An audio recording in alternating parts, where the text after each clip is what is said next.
भाई बहन के निर्मल नाता होला या ना मोल हो। एह दुनिया में भैया ये कर नइखे कौनो मोल हो। बहन के कबो ना भूलई हो बन्हवावे राखी हा। भाई के फर्ज जनबई हो बन्हवावे राखी हा। बहिन के जानी तू भूलई हो बन्हवावे राखी हा।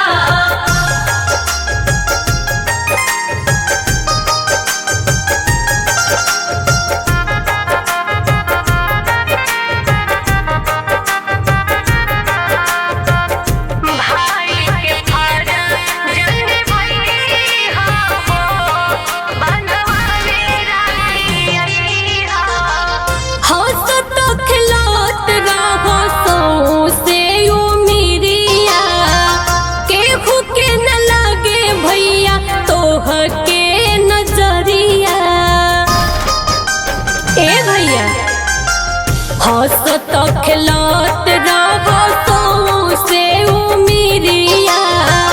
केहू के न लागे भैया तोहर के नजरिया।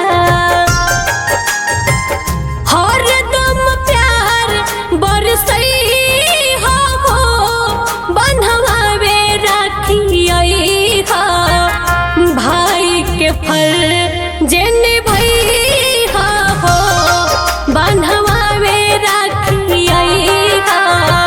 बहिन के जानी तू भूलई हो बन्हवावे राखी हा।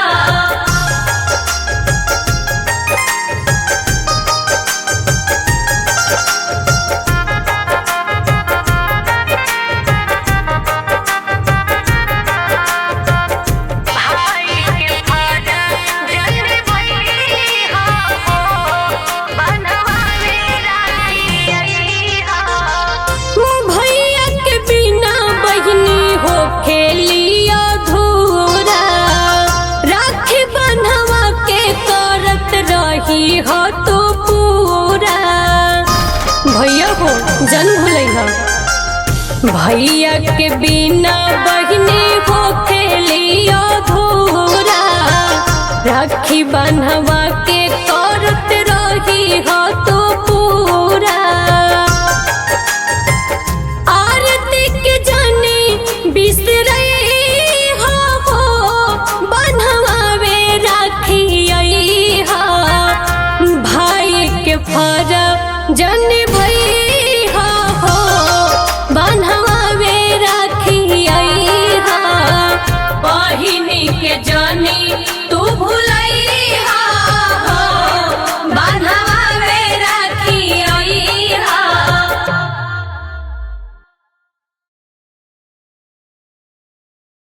ए भैया भैया हो आओ राखी बांध दी। आज रक्षा बंधन है ना। अरे अरे अरे ती हमरा बेटा के राखी बन में भाग जा लट्टू। अरे हे भगवान हमरो एगो भाई रहतन तो हमू राखी बनती ना।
बनहती कलैया राखी बनहती कलैया बनहती कलैया राखी बनहती कलैया हर लेती दुखावा बलैया राखी बनहती कलैया हमरो जे रहते गो भाइया राखी बनहती कलैया।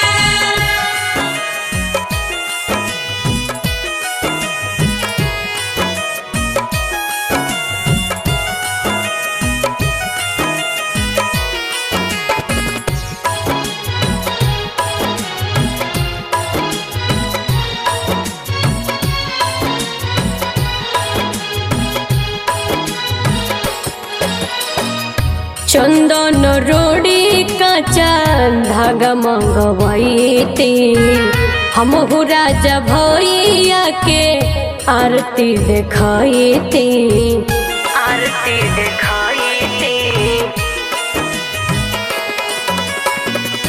चंदन रोड़ी काचा धागा मंगवाईती हमहु राजा भैया के आरती देखाईती हाथ से खियाईती हाथ से खियाईती मिठाइया राखी बनहती कलैया हमरो जे रहते गो भाइया राखी बनहती कलैया।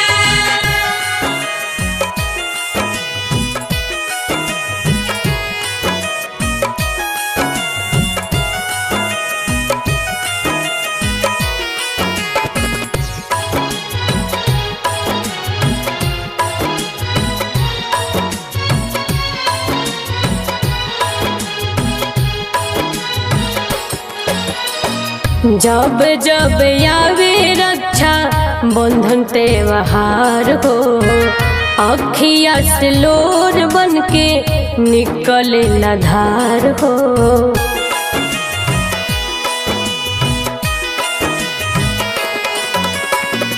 जब जब आवे रक्षा बंधन त्योहार हो अखिया से लोर बन के निकले धार हो।